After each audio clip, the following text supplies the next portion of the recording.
If you thought this barn saga was about construction delays and budget hiccups, think again. It's got everything. Last-minute contractors, donor drama, and a permit that aged like milk. And now, thanks to a freshly unearthed clip, we've got confirmation that JC had a framing crew lined up while the permit was still active. But Fleesa refused to fund them. Let's walk through the timeline. No hard hat required, just emotional armor. Early in 2025, JC sources the crew. They're ready. They've got tools. They've got a quote, $10,000. The permit? Still alive and kicking. But Fleesa, who clutched the donor funds like a toddler hoarding the last juice box, said nope. However, her timeline is off. These Mexican people came up way before this guy showed up. Okay?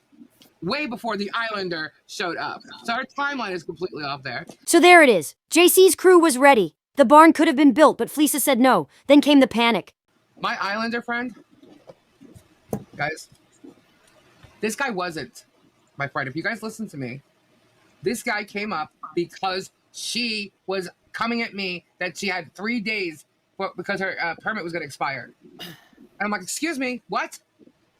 My friend is not an Islander.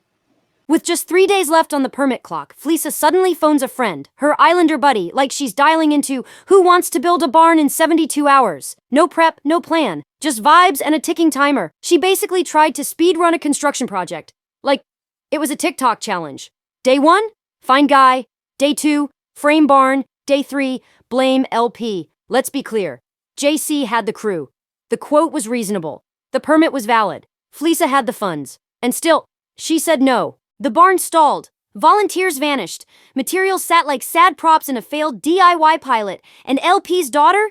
Still waiting. Now here's the twist. After rejecting JC's crew and waiting until the final 72 hours to act, Fleesa turns around and blames LP for the permit expiring. Yes, really. Meanwhile, Fleesa's sitting on donor funds like it's a retirement account. LP didn't stall the barn. She just didn't have the keys to the vault. I've reviewed the live streams, transcripts, and contradictions. And here's the truth. JC had the crew. The permit was alive. Fleesa had the money. The barn could have been built, but Fleesa said no, and then tried to rewrite the script like she was auditioning for Gaslight, the musical. This isn't speculation.